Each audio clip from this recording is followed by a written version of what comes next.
बिस्मिल्लाहिर्रहमानिर्रहीम अल्हम्दुलिल्लाहि रब्बिल आलमीन वस्सलातु वस्सलामु अला सय्यिदिल मुरसलीन नबियना मुहम्मद व अला आलिहि व सहबिहि अजमाइन व मन तबिअहुम बिइहसानिन इला यौमिद्दीन अम्मा बाद फअऊज़ु बिल्लाहि मिनश शैतानिर रजीम वलक़द अरसलना नूहन इला कौमिहि फलबिसा फ़ीहिम अल्फ़ सनतिन इल्ला 50 आमा फ़अख़ज़हुमुत तूफ़ानु व हुम ज़ालिमून।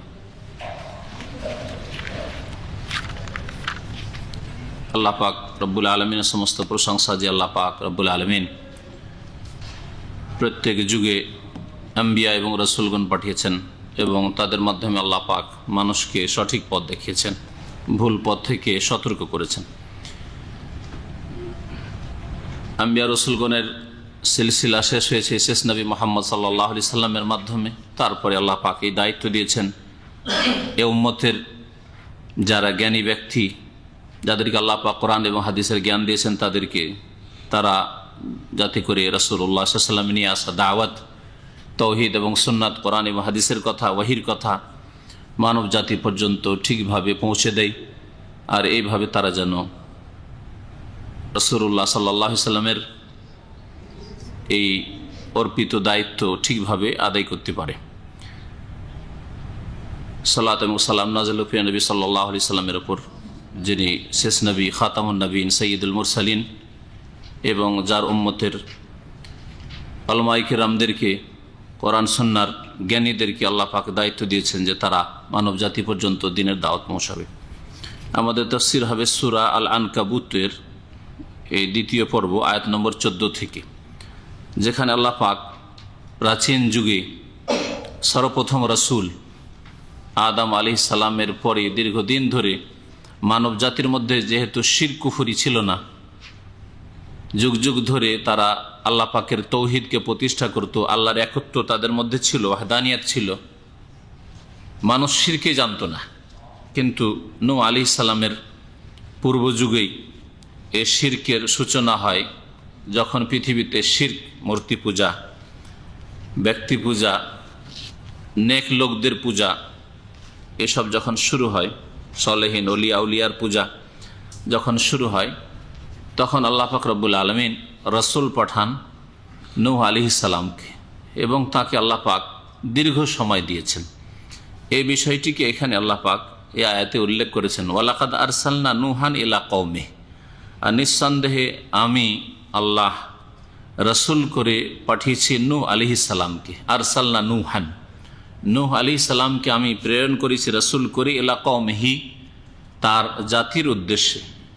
ফালাবিসা ফিহিম আলফা সানাহ ইল্লা 50 আমা, অতঃপর সে তাদের মাঝে অবস্থান করেছিল 1000 বছর, ইল্লা 50 আমান, 50 বছর ব্যতীত, 50 বছর কম। আল্লাহ পাক এইভাবে ব্যক্ত করেছেন, মানে 1000ই মাত্র 50 বছর কম, অর্থাৎ 950 বছর তাদের মাঝে অবস্থান করেছিল নূহ আলাইহিস সালাম নবুয়ত রিসালাতের পরে।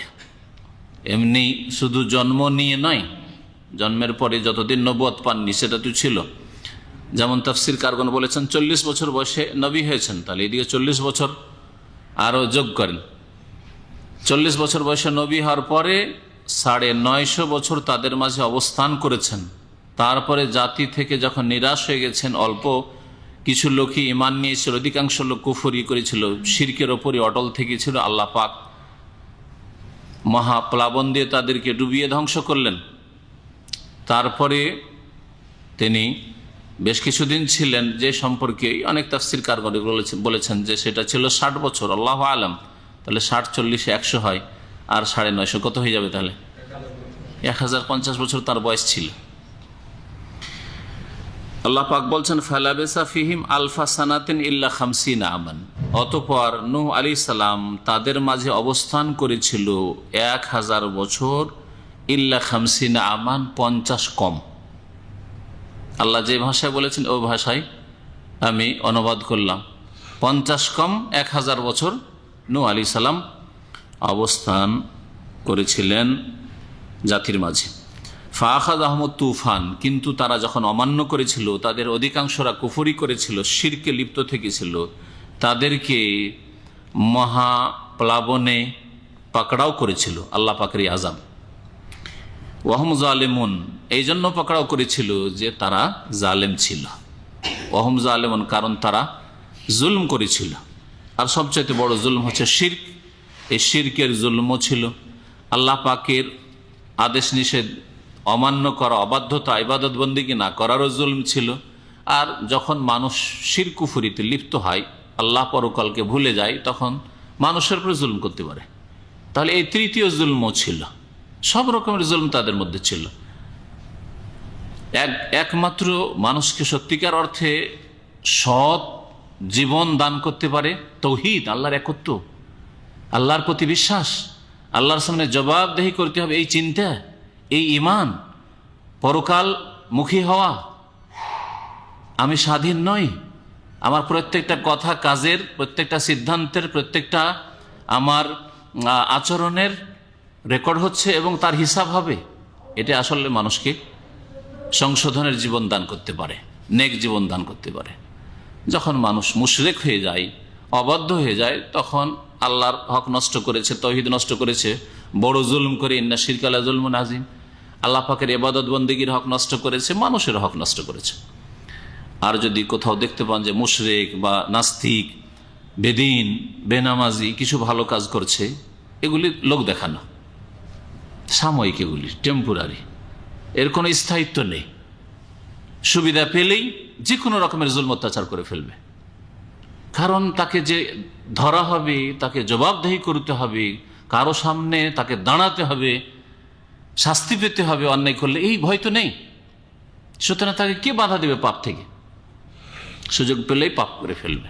কিন্তু দুনিয়ার খাতিরে কেউ সুনাম চাই, সেই জন্য ভালো কাজ করে দেখায় কাফের, মুশরিক, বেদিন, বেনামাজি, বেধর্মী, পাপিষ্ঠরা।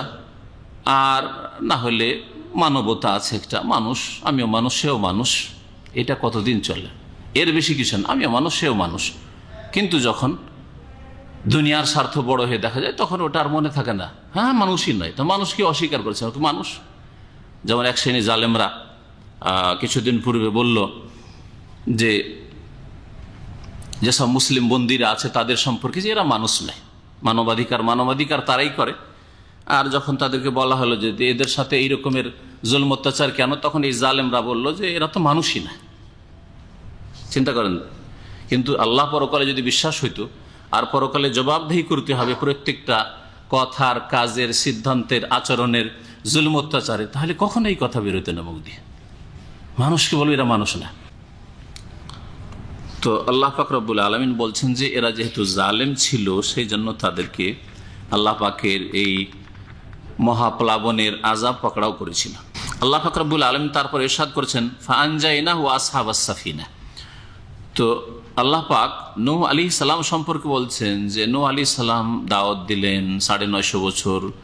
তার জাতি যখন জুলম অত্যাচারের ওপরেই থাকলো, মানে শিরক কুফরির ওপর থাকলো, পাপে লিপ্ত থাকলো, তখন তাদেরকে মহাপ্লাবনে পাকড়াও করলো, মানে তাদেরকে আল্লাহ পাক ধ্বংস করলেন। আর ধ্বংস এই জন্যই করলেন যে তারা জালেম ছিল। তো জাতিকে, অবাধ্য জাতিকে ধ্বংস করা হয়, নূহ আলাইহিস সালামের জাতিকে। তো নূহ আলাইহিস সালামের কি হলো? এবং নূহ আলাইহিস সালামের প্রতি অল্প কিছু লোক যারা ঈমান নিয়ে এসেছিল, তাদের অবস্থা কি হলো? আল্লাহ বলছেন ফাআনজাইনাহু, অতঃপর আমি তাকে মুক্তি দিলাম। তাকে, নূহ আলাইহিস সালামকে। ওয়া আসহাবাস সাফিনা, আর জাহাজের আরোহীদেরকে। আসহাবাস সাফিনা, জাহাজওয়ালা, সাহেবের জমা হচ্ছে আসহাব। তো আসহাবাস সাফিনা মানে জাহাজওয়ালাদেরকে। জাহাজওয়ালা মানে যারা জাহাজে আরোহণ করেছিল। আর নূহ আলাইহিস সালামকে আল্লাহ পাক যে জাহাজ তৈরি করতে বলেছিলেন, জাহাজ তৈরি হচ্ছে শুকনো জায়গায়, কোনো পানি নেই, সমুদ্র নেই। হ্যাঁ, নূহ আলাইহিস সালামের দেশে ছিল ইরাক। লোকজন ঠাট্টা করতো কাফেররা, যে মরুভূমিতে এ বালি থেকে জাহাজ চালাবে নাকি, জাহাজ কেন তৈরি করছে, ঠাট্টা মজাক করতো কাফেররা। আল্লাহ পাক বলছেন যে আমি নূহ আলাইহিস সালামকে রক্ষা করলাম আমার পাকড়াও আযাব থেকে। ও আসহাবাস সাফিনা, আর জাহাজে আরোহীদেরকে, যারা আরোহণ করেছিল, অর্থাৎ মুমিন মুমিনাত। ওর সাথে সাথে বিস্তারিত নূহ আলাইহিস সালামের ঘটনা এখানে বলবো না, অন্য আয়াতে ওই বিষয়গুলি উল্লেখ করা হয়েছে যে আল্লাহ পাক বললেন যে কুলনা ইহমিল ফিহা মিন কুল্লিন যাওজাইন ইসনাইন, প্রত্যেক প্রাণী থেকে এক জোড়া করে নিয়ে নাও, প্রত্যেক প্রাণী থেকে। গরু এক জোড়া, নর মাদি, হ্যাঁ, ষাঁড় এবং গাভী, এইরকম বকরি বকরা, এই করে, কারণ সবকিছু ধ্বংস হবে এই মহাপ্লাবনে। তো এসব প্রাণীর প্রয়োজন রয়েছে। আল্লাহ পাক রব্বুল আলমিনের আদেশে সমস্ত হাইওয়ানাত, প্রাণী থেকে, পাখি থেকে এক জোড়া করে উঠিয়ে নিলেন এই জাহাজে নূহ আলাইহিস সালাম। আল্লাহ বলছেন যে জাহাজওয়ালাদেরকে, অর্থাৎ জাহাজে যারা আরোহণ করেছিল তাদেরকেও মুক্তি দিলাম নূহ আলাইহিস সালামের সাথে। ওয়াজআলনাহা আয়াতাল লিল আলামিন, এবং তাকে বিশ্ববাসীর জন্য, তাকে এই ওয়াজআলনাহা কাকে, হ্যাঁ না, যারা বুঝে আরবি গ্রামার তারা বলবে, মুখস্থ বলবে না। যাদের কাছে কোরআন নেই তারা মোটেই বলবে না, কারণ হা শব্দ আছে। হা মুজাক্কার না মুয়ান্নাস? স্ত্রীলিঙ্গ। হ্যাঁ, ওয়াজা আল্লাহ এই জাহাজকে, ওয়াজা আল্লাহ এই জাহাজকে আমি করে দিলাম, কি করলাম? আয়াতান, নিদর্শন।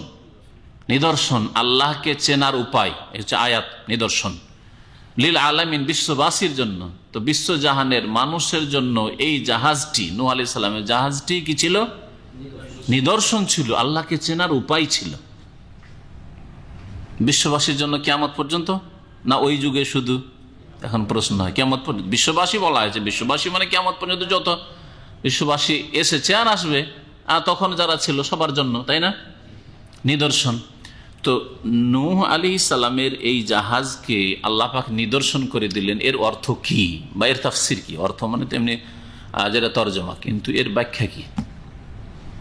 ওই জাহাজটাকে বোঝানো হয়েছে একটি মত, তাফসির দুই রকম রয়েছে। একটি মত যে যেই জাহাজে নূহ আলাইহিস সালাম এবং তার সাথে মুমিনরা আরোহণ করেছিলেন, সেই জাহাজকে বোঝানো হয়েছে, ওই জাহাজটি মানব জাতির জন্য বা বিশ্ববাসীর জন্য কি শিক্ষণীয় বিষয়, নিদর্শন, আল্লাহকে চেনার উপায়, যে আল্লাহ পাক আছেন এবং আল্লাহ পাকের কুদরতের বাইরে কোনো শক্তি যেতে পারে না।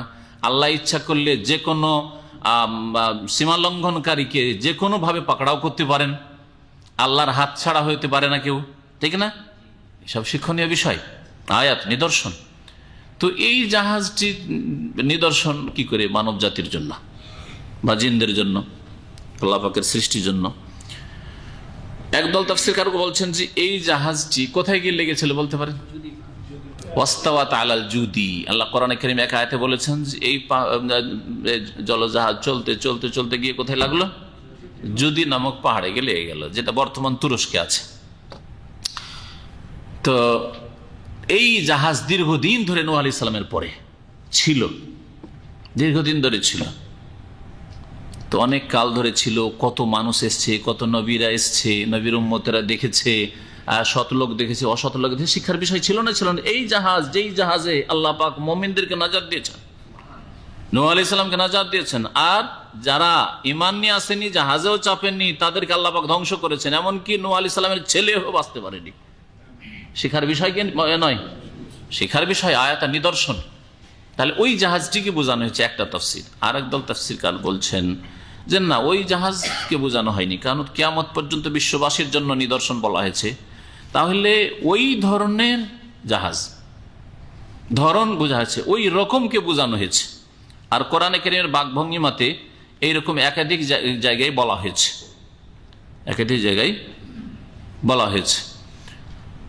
তো কেমন করে তাহলে এই পানি জাহাজ মানুষের জন্য শিক্ষণীয় বিষয়, নিদর্শন, আল্লাহ পাকে চেনার উপায়? এটা এখন চিন্তা করুন যে পানি জাহাজ, চিন্তা করুন কত ভারী, বিশাল বিশাল পানি জাহাজ, 1-2 কিলোমিটার চলে গেছে একটা জাহাজ।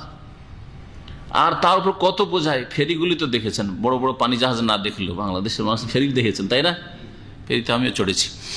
তো ফেরি দেখেছেন, চিন্তা করেন তো কত ভারী, কতগুলি বাস চাপছে, হ্যাঁ, কত তাতে লোহা আছে, কত ওজন, তারপরে পানিতে ডুবছে না, ভাসছে পানির উপর।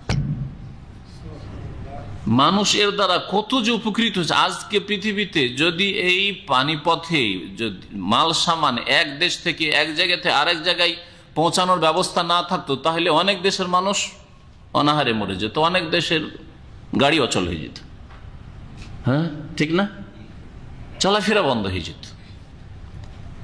এগুলি আল্লাহ পাক রব্বুল আলামিন যে আছেন, আল্লাহর অজুদ অস্তিত্ব আছে, আল্লাহ পাক এক ও একক, আল্লাহ পাক রব্বুল আলমিন মানুষকে ব্রেন বুদ্ধি দিয়েছেন, আল্লাহ পাক রব্বুল আলমিনের এই সৃষ্টি যে পানির উপর ভাসছে এত ভারী জাহাজ, এবং এই দিয়ে মানুষ কত রকমের দুনিয়ার গরজ হাসিল করছে, এগুলিতে মানুষের জন্য বা বিশ্ববাসীর জন্য কি রয়েছে? শিক্ষার বিষয় রয়েছে, আয়াতাল্লিল আলামিন, এটা বোঝানো হয়েছে। তাহলে ওই জাহাজকে শুধু উদ্দেশ্য করবো যে আল্লাহা, মানে এই জাহাজকে, মানে এই ধরনের জাহাজকে, ওই জাহাজটা কি না যে জাহাজে নূহ আলাইহিস সালাম আর তার উম্মতের লোকেরা চেপেছিল, না, এই রকমের যে কোনো জাহাজকে বোঝানো হয়েছে। এটা হচ্ছে দ্বিতীয় তাফসীর। দুটোই ঠিক, কারণ পরস্পর কোনো বিরোধ নেই, এটাও ঠিক ওটাও ঠিক। শিক্ষার বিষয় নূহ আলাইহিস সালাম ওই জাহাজে, আর আল্লাহকে চেনার উপায় যে কোনো পানির যে কোনো আপনার যানবাহন, ছোট্ট একটা ডিঙ্গি নৌকা থেকে শুরু করে পানিপথে যে কোনো আপনার যানবাহন দিয়ে মানুষ যে সফর করছে, সেগুলিতে আল্লাহ পাক রব্বুল আলমকে চেনার দিক রয়েছে, আল্লাহর ওয়াহদানিয়াত, আল্লাহ পাকের কুদরত, আল্লাহ পাক রব্বুল আলমিন মানুষের জন্য কত দয়াবান, যে সুব্যবস্থা করেছেন, যে মানুষ আটলান্টিক পার হয়ে চলে যাচ্ছে, প্রশান্ত পার হয়ে চলে যাচ্ছে, সাগর মহাসাগর পার হয়ে কোথা থেকে কোথায় চলে আসছে। আজকে সায়েন্সের যুগে শুধু না, আগের যুগে 1000 বছর আগেও যদি মানুষ সফর করেছে না করেনি? জি হ্যাঁ। আল্লাহ পাক তারপর ইব্রাহিম আলাইহিস সালামের কথা বলছেন যে ইব্রাহিম আলাইহিস সালামকে স্মরণ করো, ইজ কাল আলী কওমিহি, যখন নিজ জাতিকে বললেন উবুদুল্লাহ, তোমরা আল্লাহ পাকের ইবাদত করো। আর আল্লাহর ইবাদত মানে তাওহীদ, একত্বের সাথে, এই নয় যে শিরকও করছি, আল্লাহর ইবাদত, নামাজও পড়ছি আর কবর মাজারকে সিজদা করছি, এটা আল্লাহ পাকের ইবাদত হলো না, এটা হচ্ছে শিরকি জীবনযাপন। আল্লাহ পাকের ইবাদত মানে আল্লাহর একত্ব প্রতিষ্ঠা করো, তাওহীদের সাথে ইবাদত করো। ওয়াত্তাকুহু, এবং তাকেই ভয় করো, যালিকুম খায়রুল লাকুম, এটা তোমাদের জন্য বড়ই কল্যাণকর, ইন কুনতুম তা'লামুন, যদি তোমরা জানো। এটা যদি জানার চেষ্টা করো, জ্ঞান অর্জন করো, তাহলে এতেই তোমাদের কল্যাণ রয়েছে। আল্লাহ পাকের ইবাদতে আর তাকওয়ার জীবন, আল্লাহকে ভয় করে জীবনযাপন করা, এতেই তোমাদের জন্য কল্যাণ রয়েছে। 10 বছর আগে যদি বলা হইতো আপনাদেরকে বা কোনো মানুষকে, কোনো দেশের মানুষকে, যে এমন একটা যুগ আসবে যে মুসলিমরা মসজিদে মিউজিক বাজাবে, তো মারতো ধরে, এই সব উদ্ভট কথা কেন বলেন, বলতে না? 10 থেকে 15 বছর আগে, আর একটু পিছনে চলে যান, হ্যাঁ 20 কেন হবে, এখানে আসার পরে মোবাইল ছিল 15 বছর বলে। প্রথম মোবাইল দেখেছি 15-16 বছরে, তখন 5000-7000 টাকা করে যারা কিনেছে, সৌদি ভাইদের বন্ধুদের কাছে দেখেছি 7000 টাকা দিয়ে একজন মোবাইল দেওয়া হলো। হ্যাঁ, তার আগে মোবাইলের যুগে একটা গাড়ি, কার ফোন আসলো, একজন পরিচিত আমার আল কাসিম এসে সৌদি 7000 এল দিয়ে কার ফোন, গাড়িতে চললে ওটা ব্যবহার করতে পারবে, শুনেছেন কিনা, ওটা কিনলো কোথায়। তো যাই হোক, বেশি দিন না, আজকে থেকে 15 বছর আগে যদি কেউ বলতো যে মুসলিমরা এমন হবে যারা নিজেদের মসজিদে মিউজিক বাজাবে, তো বলতে যে উদ্ভট কথাবার্তা কোথায় পেলেন, তাই না? আর আজকে বলতে হয় না, মুসলিমরা নিজেদের মসজিদে মিউজিক বাজাচ্ছে, কোরআন হাদিসের মাহফিলে মিউজিক বাজাচ্ছে। 15 বছর আগে কোনো এক হিন্দু ঢুকে বা খ্রিস্টান ঢুকে যদি মসজিদে মিউজিক বাজিয়ে দিত, তাহলে কত যে দাঙ্গা ফাসাদ হয়ে যেত আল্লাহ জানে। হ্যাঁ, একটা মিউজিকের জন্য কত যে কি করে ফেলতে হয় মুসলিমরা, ওই মুসলিমরা নিজেরাই মিউজিক বাজাচ্ছে মসজিদে আর ইসলামের মাহফিলে। আফসোস, বড় আক্ষেপের বিষয়। সুতরাং আল্লাহর হস্তে সতর্ক হন, এই রকম টোন রাখা জায়েজ নয় কোনো মুসলিমের জন্য। মসজিদে শুধু না, মসজিদেও জায়েজ নয়, ইসলামের মাহফিলও জায়েজ নয়, বাড়িতেও জায়েজ নয়, কারণ যেখানে মিউজিক বাজে সেখানে রহমতের ফেরেশতা প্রবেশ করে না। যেখানে গান বাজনা হয় সেখানে রহমতের ফেরেশতা দাখিল হয় না। মাজামির শয়তান, শয়তানের বাদ্যযন্ত্র। আলহামদুলিল্লাহ, এতে অনেক টোন আছে যেটা আপনি রাখতে পারেন, জায়েজ, যেটা সাধারণ টেলিফোন টোন আছে, অথবা কোনো পাখির আওয়াজ, অথবা মোরগের আওয়াজ, এমনি পানির আওয়াজ ইত্যাদি যে কোনো জিনিস রাখতে পারেন আপনি, কিন্তু এইভাবে মিউজিক বাজানো জায়েজ নাই। আপনারা যারা দিন শিখছেন তারা তো কমপক্ষে সংশোধন করেন, কিন্তু মনে হচ্ছে যে আজকালকার মুসলিম উম্মতের অধিকাংশ লোক হচ্ছে সেন্সলেস। মানে এদের অনুভূতি নেই বললেই চলে, আর না হয় থাকলেও অনুভূতি মোটা হয়ে গেছে, বেশি ঘষা লাগলে বোঝা যায় না। আর যাদের গায়ে বেশি ঘষা লাগে, একটু সামান্য লাগলে আমার গায়ে ঘষা লাগলো, ঠিক না? যেসব দেশে মহিলাদের সাথে ঘেঁষাঘেঁষি করে একসাথে কাজ করছে, একসাথে চাকরি করছে, একসাথে উঠা বসা ধাক্কা ধাক্কি, ও টের পায় না যে মহিলাই মনে হয় না, কোনো ব্যাপার না। কিন্তু সৌদি আরবে থেকে একটু যদি হয়, আর বিশেষ করে ইসলামিক পরিবেশে থাকেন, খালি আস্তাগফিরুল্লাহ পড়তে থাকেন, আস্তাগফিরুল্লাহ, আস্তাগফিরুল্লাহ, তাই না? তো ওই সব জায়গায় থেকে, পাপের জায়গায় থেকে থেকে ওদের অনুভূতি লেস হয়ে গেছে, হ্যাঁ, অনুভূতি মোটা হয়ে গেছে ওদের। তো ওই রকমই আপনাদের এক শ্রেণীর লোকদের হয়েছে, নামাজ রোজাও করছেন, তারপরে মিউজিক সম্পর্কে বললে অনুভূতি মোটা হয়ে গেছে আপনাদের। ও হারামকে হারামই মনে হয় না, এটা হারাম। কেন নিজের ফেরেশতা বাড়ি থেকে তাড়াচ্ছেন আপনি, রহমতকে তাড়িয়ে দিচ্ছেন?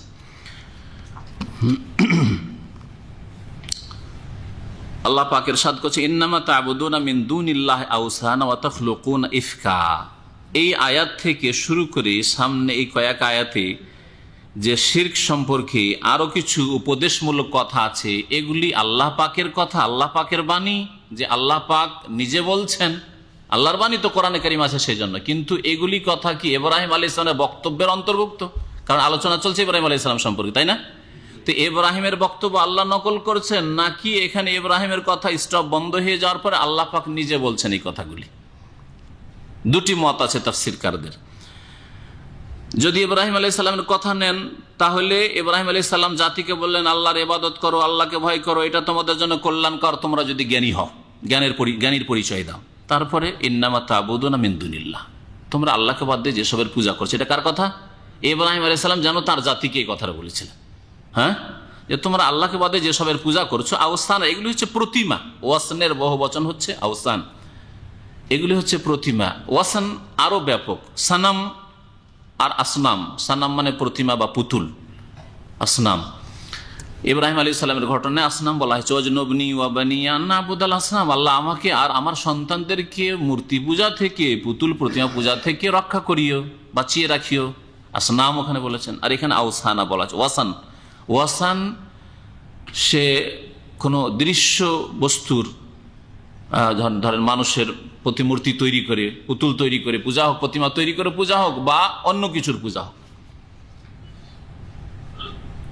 সামনে কিছু নেই কিন্তু পূজা হচ্ছে আল্লাহ ছাড়া অন্যের। যেমন শিখদের ধরেন, এতে তাদের গুরুদুয়ারাতে পূজা হয়, তো হয়তো মূর্তি থাকে না গুরুদুয়ারা, জানেন তো, যারা দেখেছেন, কেউ দেখেছেন? হ্যাঁ, এমনিও তাদের প্রথমটা ছিল যে নিরাকারের পূজা করি। গুরু নানক নিজে বলতো নিরাকারের পূজা করি, কিন্তু বা ইবাদত করি, কিন্তু ধীরে ধীরে ধীরে ওই গুরু নানকের পূজা শুরু হয়েছে, মূর্তি না থাকলেও পূজা হচ্ছে। তাহলে এটাও গায়রুল্লাহ, ওয়াসানের পূজা। সানাম মূর্তি না থাকলেও গায়রুল্লাহর পূজা, ওয়াসানের পূজা। এইরকমই গাছপালা, এইরকমই নদ নদী, এসবের পূজা আওসানের অন্তর্ভুক্ত। এইরকমই কবর মাজারের পূজা, এগুলি মূর্তি না হইলেও এগুলো হচ্ছে ওয়াসানের অন্তর্ভুক্ত। ফাজতানিবু রিজসা মিনাল আওসান, আল্লাহ পাক বলছেন, হে মানুষ, তোমরা আওসান, আল্লাহ ছাড়া অন্যের পূজার অপবিত্রতা, নাপাকি, নোংরামি থেকে বেঁচে থাকো। তো ইব্রাহিম আলাইহিস সালাম বললেন একটি তাফসীর এই কথাগুলি, আর না হলে ইব্রাহিম আলাইহিস সালামের কথা এখানে শেষ হয়ে গেল। তারপর আল্লাহ পাক বলছেন যে দেখো মানব জাতি বা ওই সব লোকেরা যারা তোমরা শিরক করে থাকো, ইন্নামা তা'বুদুনা মিন দুনিল্লাহ আওসানা, আল্লাহকে বাদ দিয়ে তোমরা এইসব প্রতিমা পুতুলের পূজা করছো বা অন্য উপাস্যের পূজা করছো। ওয়া তাখলুকুনা ইফকা, আর তোমরা মিথ্যা সৃষ্টি করে নিচ্ছ। খালাকা ইয়াখলুকু মানে সৃষ্টি করা, ইফক মানে মিথ্যা।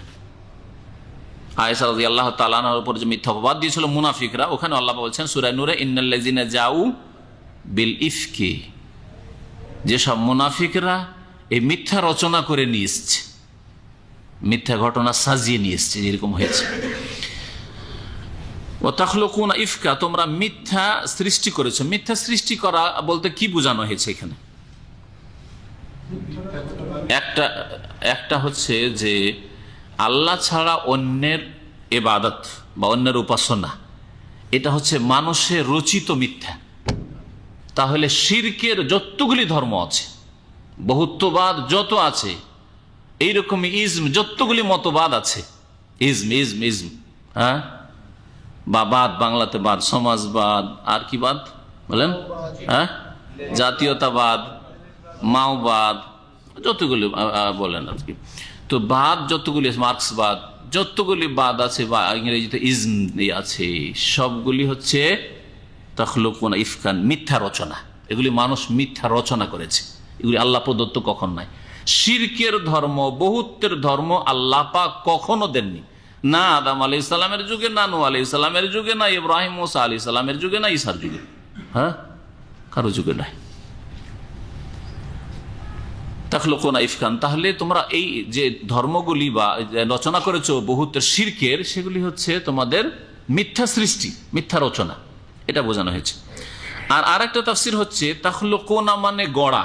এই যে মূর্তিগুলি তোমরা হাতে গড়ছো মাটি দিয়ে বা পাথর দিয়ে, যে যুগে যেটা দিয়ে গড়ুক না কেন, আগের যুগে পাথর দিয়ে, পাথর কেটে কেটে মূর্তি তৈরি করতো মুশরিকরা, আদ সামুদের সম্প্রদায়, তারপরে আরব মুশরিকরাও। তো আল্লাহ বলছেন ওয়াতাখলুকুনা ইফকান, আর তোমরা নিজেরা সৃষ্টি করছো মানে তৈরি করছো এসব মিথ্যে মাবুদ, মিথ্যে উপাস্য। এই মিথ্যা উপাস্য তোমরা নিজের হাতে কেটে তৈরি করেছো, এরা উপাস্য না, এরা বাতিল উপাস্য। এই জন্য লা ইলাহা ইল্লাল্লাহ মানে আল্লাহ ছাড়া কেউ সত্য মাবুদ নেই। সত্য মাবুদ, হক মাবুদ আল্লাহ পাক রব্বুল আলামিন। লা ইলাহা, লা এর একটা ইসিম লাগে আর একটা খবর লাগে। এলাহটা হচ্ছে ইসম, আর খবরটা ওখানে গ্রামারে উজ্জ আছে, সেটা হচ্ছে হাক্কুন বা বেহাক্কিন। লা ইলাহা হাক্কুন বা লা ইলাহা বেহাক্কিন ইল্লাল্লাহ। ইল্লাল্লাহ মানে গায়রুল্লাহ, আল্লাহ ছাড়া, আল্লাহ ব্যতীত। তো আল্লাহ ছাড়া বার হক সত্য কোনো মাবুদ নেই, তার মানে অন্যগুলি সেগুলি হচ্ছে মিথ্যা, মিথ্যা। এই যে ওয়াতাখলুকুনা ইফকা, তোমরা যেগুলি তৈরি করছো হাতে পাথর দিয়ে বা মাটি দিয়ে বা আর কিছু দিয়ে, সেগুলি হচ্ছে তোমাদের মিথ্যা সৃষ্টি, মিথ্যা তোমরা এগুলি গড়ে নিচ্ছ। ইন্নাল্লাযীনা তা'বুদুনা মিন দুনিল্লাহ, নিশ্চয়ই তোমরা আল্লাহকে বাদ দিয়ে যেসবের পুজো করে থাকো, ইবাদত করে থাকো, লা ইয়ামলিকুনা লাকুম রিজকা, এরা তোমাদের রিজিক উপজীবিকার মালিক নয়, এদের হাতে তোমাদের রিজিক নেই। এরা তোমাদের না সুস্থতা দিতে পারে, না তোমাদের রিজিক ছেলে মেয়ে দিতে পারে, না তোমাদের সুস্থ রাখতে পারে, না তোমাদের রোগ ভালো করতে পারে, না তোমাদের রিজিকে বাড়াইতে পারে, না কমাতে পারে, না ক্ষতি সাধন করতে পারে, না উপকার করে দিতে পারে। লা ইয়ামলিকুনা লাকুম রিজকা, তোমাদের রিজিকের মালিক নয়। তাহলে এক শ্রেণীর মুসলিমরা যে মনে করে খাজা বাবার দরগাহে গেলে রিজিক বাড়ে, হ্যাঁ ব্যবসা বাণিজ্যে উন্নতি হয়, এসব কথা কি কোরআন বিরোধী নয়? এগুলি কি শিরক নয়? কোরআন যদি তৌহিদ আল্লাহর একত্ব নিয়ে আসে, তাহলে এগুলি কথা হচ্ছে শিরক, কুফরি। অমুক বাবার দরগাহে অমুক গিয়েছিল ছেলে পেয়েছে, অমুক গিয়েছিল রোগ ভালো হয়েছে, এগুলি শিরক কুফরি কথা নয়? অবশ্যই। লা ইয়ামলিকুনা লাকুম রিজকা, এরা তোমাদের রিজিকের মালিক নয়। ফাবতাগু ইনদাল্লাহি রিজকা, সুতরাং তোমরা আল্লাহর নিকটেই রিজিক তলাশ করো, আল্লাহর কাছে রিজিকের যাচ্ছা করো, আল্লাহর কাছে চাও। ওয়াবুদুহু, এবং এই চাওয়ার ক্ষেত্রে সঠিক পন্থা হচ্ছে আল্লাহ পাকের ইবাদত বন্দেগী করো, আল্লাহ পাকের আদেশ নিষেধ মেনে চলো। ওয়াশকুরু লাহু, এবং তার কৃতজ্ঞতা প্রকাশ করো, শুকরিয়া জ্ঞাপন করো। ইলাইহি তুরজাউন, কারণ তার কাছেই তোমাদেরকে প্রত্যাবর্তিত হইতে হবে, ফিরে আসতে হবে, সেখানে ফিরে যেতে হবে। হ্যাঁ, বড় পীর সাহেবের কাছে ফিরে যেতে হবে না? হ্যাঁ, তোমাদের হিসাব নিকাশ জিলানির কাছে হবে না, চিস্তির কাছেও হবে না, তোমাদের হিসাব নিকাশ কার কাছে হবে? ইলাইহি তুরজাউন, আল্লাহ পাকের কাছে ফিরিয়ে নিয়ে যাওয়া হবে, আর সেখানে তোমাদের জবাবদেহি করতে হবে। ওয়াইন তুকাজ্জিবু ফাকাদ কাজ্জাবা মান মিন ক্বাবলিকুম, আর যদি তোমরা মিথ্যা প্রতিপন্ন করো, তোমরা যদি অস্বীকার করো, কাজ্জাবা ইউকাজ্জিবু মানে মিথ্যা মনে করা, সহজ ভাষায় তোমরা যদি মিথ্যা মনে করো এই তাওহীদের কথা, আম্বিয়া রাসূলগণের কথা যদি মিথ্যা মনে করো, আল্লাহ পাকের কথা, আল্লাহ পাকের এই কথা আল্লাহ পাক পেশ করছেন, অথবা ইব্রাহিম আলাইহিস সালামের কথা আল্লাহ পাক এখানে কোরআনে কারীমে বর্ণনা করছেন। তোমরা যদি মিথ্যা মনে করো, তাহলে ইব্রাহিম আলাইহিস সালাম যদি বলেন, তাহলে জাতিকে যেন বলছেন ইব্রাহিম যে তোমরা মিথ্যা মনে করছো আমার কথা, আমার দাওয়াতকে, তৌহিদের কথাকে তোমরা মিথ্যা মনে করছো। ফাকাদ কাযযাবা উমাম মিন ক্বাবলিকুম, তাহলে তোমরা কোনো নতুন কথা বলছো না, তোমাদের পূর্বে এরকম অবাধ্য মুশরিক জাতি এসেছিল। ইব্রাহিম আলাইহিস সালামের আগে আদ সামুদ জাতি, মুশরিক জাতি চলে গেছে, তারপর নূহ আলাইহিস সালামের জাতি চলে গেছে, তাদের দিকে ইঙ্গিত করা হয়েছে। এরকম বহু জাতি হইতে পারে যাদের ইতিহাস আমাদের কাছে পৌঁছেনি। ফাকাদ কাযযাবা উমামুম মিন ক্বাবলিকুম, তোমাদের পূর্বে বহু জাতি এইরকমই মিথ্যা মনে করেছে বা অস্বীকার করেছে। আর রাসূলের কাজ শোনো, আমা আলা রাসূল ইল্লাল বালাগুল মুবিন, আর রাসূলের কোনো দায়িত্ব নেই। রাসূল তোমাদের সাথে তোমাদের আযাবে শাস্তিতে শরীক হবে না, আর রাসূল তোমাদের বল প্রয়োগ করার ক্ষমতাও রাখে না। আর এই দায়িত্ব আল্লাহ পাক দিন। আমা আলার রাসূল, রাসূলের দায়িত্ব কিছু নয়, মা নাফিয়া, ইল্লা তবে কি দায়িত্ব, আল বালাগুল মুবিন, সুস্পষ্ট রূপে পৌঁছিয়ে দেওয়া, স্পষ্ট ক্লিয়ার করে তাওহীদের কথা আর তার বিপরীত শিরক, সুন্নতের কথা আর তার বিপরীত বিদআত, ইবাদতের কথা, আল্লাহ পাকের ইবাদত আর আল্লাহ পাকের বিরুদ্ধাচরণ না করা, এই বিষয়গুলিকে স্পষ্ট করে পৌঁছে দেওয়া। ঈমানের যে বুনিয়াদী বিষয়গুলি, আল্লাহ পরকালে বিশ্বাস, রিসালাতে বিশ্বাস, আল্লাহ পাকের বিধান কোরআনে কারীমে বিশ্বাস, স্পষ্টভাবে পৌঁছে দেওয়াই হচ্ছে একমাত্র রাসূলের দায়িত্ব। ওমা আলা রাসূল ইল্লাল বালাগুল মুবিন, আমি ইব্রাহিম রাসূল স্পষ্ট করে তোমাদেরকে পৌঁছে দিচ্ছি। অথবা আল্লাহ পাক বলছেন যে যুগে যুগে আমি রাসূল পাঠিয়েছি, রাসূলের দায়িত্ব হচ্ছে স্পষ্ট হয়ে তোমাদের কাছে পৌঁছে দেওয়া। তারা এই দায়িত্ব সুন্দরভাবে পালন করবে আর করেছে। আওয়ালাম ইয়ারাউ কাইফা ইউবদিউল্লাহুল খালকা সুম্মা ইউঈদুহু, এখান থেকে আল্লাহ পাক রব্বুল আলামিন তার কিছু কুদরত ক্ষমতার কথা উল্লেখ করে বলছেন। আওয়ালাম ইয়ারাউ, মানব জাতি কি চিন্তা করে দেখে না, অন্তর্দৃষ্টিতে দেখে না, কাইফা ইউবদিউল্লাহুল খালকা, কিভাবে আল্লাহ পাক সৃষ্টির সূচনা করেছেন বা প্রথম সৃষ্টি করেছেন। আবদা ইউবদিউ, প্রথম আল্লাহ পাক কেমন ভাবে সৃষ্টি করেছেন, প্রথম মানুষ, প্রথম জিন, প্রথম মালায়েকা, প্রথম যে কোনো প্রাণী, পশু পাখি, আল্লাহ পাক কিভাবে সৃষ্টি করেছেন। সুম্মা ইউঈদুহু, অতঃপর পুনরায় সৃষ্টি করবেন।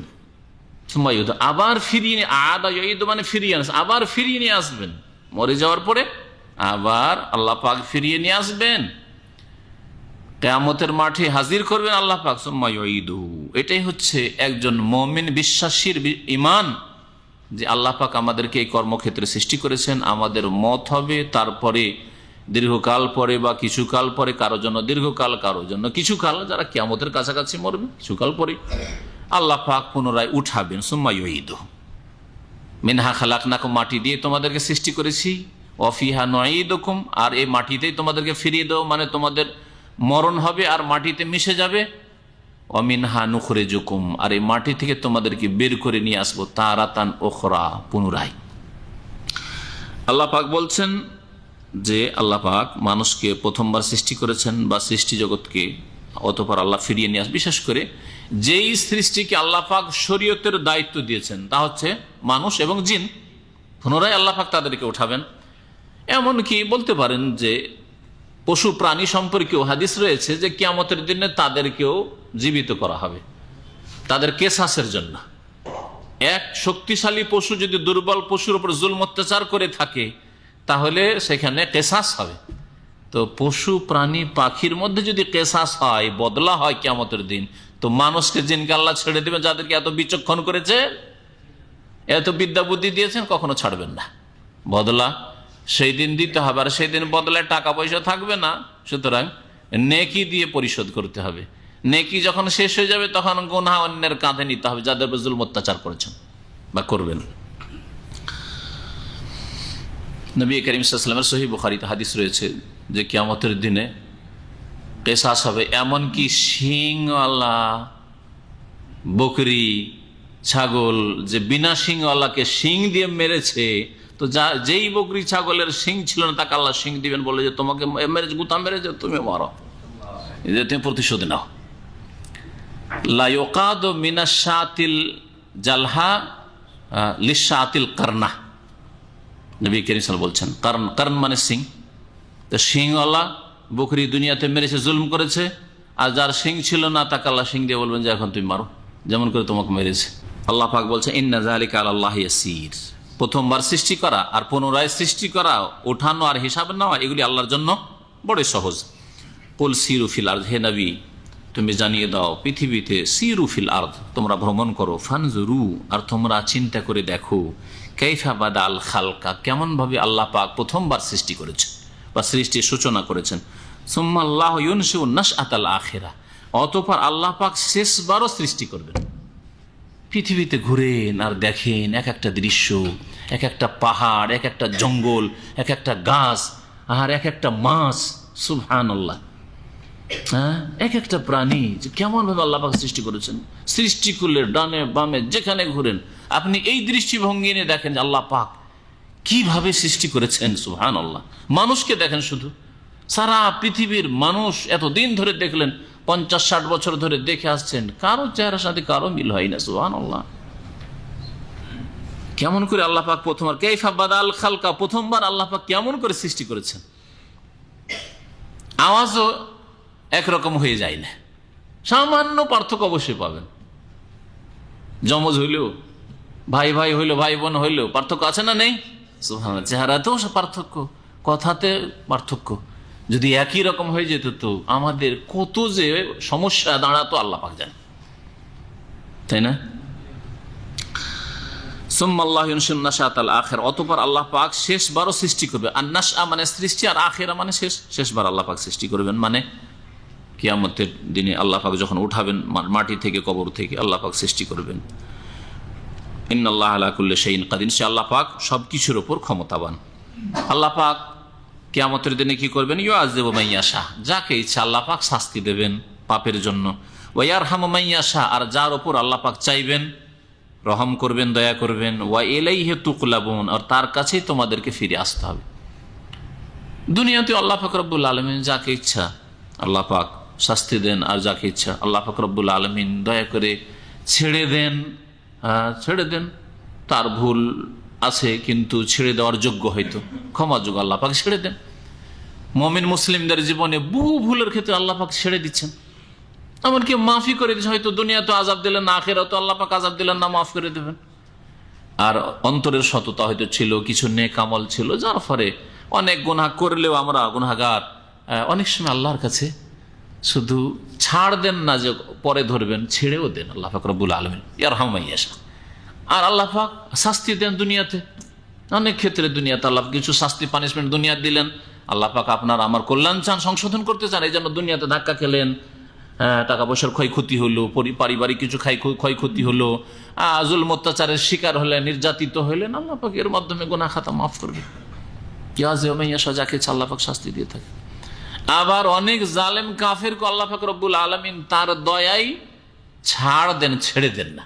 চল তোকে 60 বছর 70 বছর তোর লাইফটা ছেড়েই দিলাম, ধরলাম না, খুব দাদাগিরি কর, খুব জুলম অত্যাচার কর, কিন্তু মওতের সাথে সাথে আল্লাহ পাক ধরবেন। ইন্না বাতশা রাব্বিকা লাশাদীদ, রবের পকড়াও বড়ই প্রবল।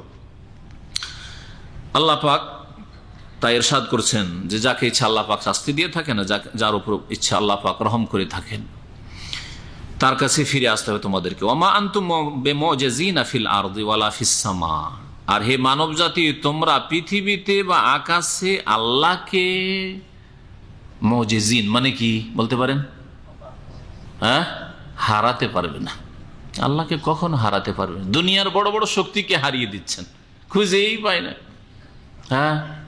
এমন এমন জঙ্গলে সন্ত্রাসী ডাকাতরা ঢুকে আছে যে খুঁজেই পায় না প্রশাসন। হারিয়ে দিয়েছে, সরকারকে হারিয়ে দিয়েছে, সেনাবাহিনীকে হারিয়ে দিয়েছে, অল্প কিছু লোকে। আল্লাহ পাক রব্বুল আলামিনকে হারাতে পারবে না। আজাজা এজাজ মানে হারিয়ে দেওয়া, ব্যর্থ করা, এগুলি অর্থ করতে পারেন, অপারগ করে দেওয়া। ওমা আনতুম বিমুজিজিনা ফিল আরদি, আর তোমরা হারিয়ে দিতে পারবে না, অপারগ করে দিতে পারবে না, ব্যর্থ করতে পারবে না। কাকে? আল্লাহকে। মুজিজিন আল্লাহ, আল্লাহকে। ফিল আরদি ওয়ালা ফিস সামা, না পৃথিবীতে না আকাশে। আকাশে যেসব আল্লাহ পাকের সৃষ্টি আছে, আল্লাহ পাকের ক্ষমতার বাইরে যাওয়ার কোনো ক্ষমতা নেই। জিবরাইল, মিকাইল, ইসরাফিল এত শক্তিশালী হইলেও আল্লাহকে হারাতে পারবে না। ওই রকমই পৃথিবীতেও ওমা লাকুম মিন দুনিল্লাহি মিন ওয়ালি ওয়ালা নাসির, আর তোমাদের জন্য আল্লাহ ছাড়া না কোনো পৃষ্ঠপোষক রয়েছে, বন্ধু রয়েছে, ওয়ালা নাসির, আর না কোনো সাহায্যকারী রয়েছে যে আল্লাহর কবল থেকে, আল্লাহ পাকের আযাব থেকে তোমাদেরকে রক্ষা করতে পারে। ওয়াল্লাযীনা কাফারু বিআয়াতিল্লাহি ওয়া লিকাইহি, আর যারা আল্লাহর আয়াতকে অস্বীকার করে, আল্লাহ পাকের বিধান কোরআন কারীমের বিধিবিধান অথবা রাসূলুল্লাহ সাল্লাল্লাহু আলাইহি সাল্লামের হাদিসের বিধিবিধান সবগুলি আয়াতের মধ্যে শামিল। আয়াত মানে এখানে আল্লাহ পাকের বিধান। আল্লাহ পাকের বিধানকে অস্বীকার করে, ওয়া লিকাইহি, এবং তার সাক্ষাৎকে অস্বীকার করে। একদিন মওত হবে, আল্লাহর সামনে হাজিরা দিতে হবে, হিসাব হবে, জবাবদেহি করতে হবে, এসব বিশ্বাস করে না। এসব মধ্যযুগীয় কথা। হ্যাঁ, এইসব কথা মোল্লাদের কথা। যারা এইরকম কাফির, আল্লাহ পাক তাদের সম্পর্কে বলছেন, উলাইকা ইয়াইসু মিন রাহমাতি, এরাই তো আমার রহমত থেকে নিরাশ। এরা কোনো আশা যেন না রাখে যে আখিরাতে কিছু পাবো। জনকল্যাণমূলক কাজ করেছি, হ্যাঁ, দেশের রাস্তাঘাট তৈরি করে দিয়েছি, ব্রিজ তৈরি করে দিয়েছি, হ্যাঁ, আর দেশের অনেক লোকের ভালাই করেছি, চাকরি দিয়েছি, আর অনেক কিছু সেবা করেছি, সেই জন্য কিছু পাবো। আল্লাহ বলছেন উলাইকা ইয়াইসু মির রাহমাতি, যারা আল্লাহর বিধানকে অস্বীকার করে, কোরআন হাদিসকে, ওহীর বিধানকে অস্বীকার করে, যারা পরকালের আল্লাহর সাক্ষাৎকে অস্বীকার করে, তারা আমার রহমত থেকে নিরাশ। কোনো আশা নেই তাদের আল্লাহ পাকের রহমত। এটা হচ্ছে আখিরাতের রহমতের কথা। এটা হচ্ছে আখিরাতের রহমতের কথা, দুনিয়ার রহমত না। দুনিয়ার রহমত তাদেরকে আল্লাহ পাক দিয়েছেন, এই জন্য তো দুনিয়াতে তারা সুখে আছে। যদিও তাদের অশান্তির শেষ নেই, কিন্তু বাহ্যিক দৃষ্টিতে আমরা দেখছি যে অনেক ক্ষেত্রে সুখে আছে।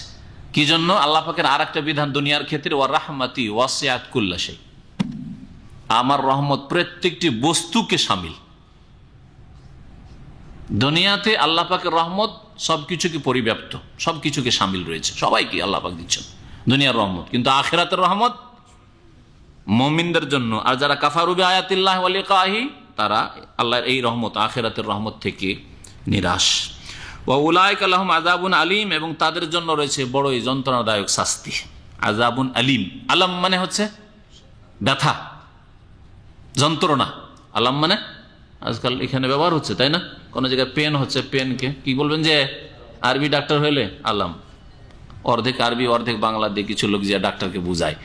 হ্যাঁ, আলাম, আলাম থেকে আলিম। আলিম মানে হচ্ছে মুলিম, যন্ত্রণাদায়ক, মুলিম। আল্লাহ পাক রব্বুল আলামিন তারপর ইরশাদ করছেন এই ইব্রাহিম আলাইহিস সালাম সম্পর্কে। তাহলে এই এতগুলি বক্তব্য হয় ইব্রাহিম আলাইহিস সালামের কথা সবগুলি, আর না আল্লাহ পাকের কথা মাঝখানে হলে, এখন ইব্রাহিম আলাইহিস সালামের কথা আবার শুরু হচ্ছে।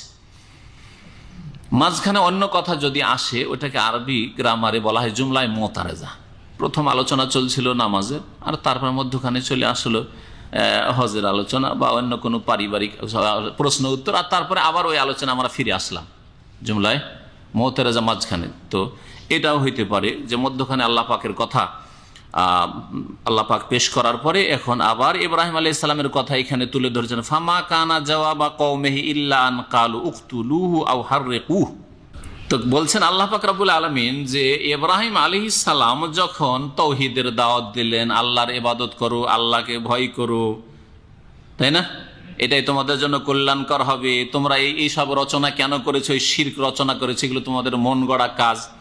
তখন তার জাতি, এমনকি তার পিতা আজার, বংশধর, দেশবাসী কি বলে? ফামা কানা জাওয়াবা কওমিহি, তার সম্প্রদায়ের জবাব আর কিছু ছিল না এই কথা বলা ছাড়া।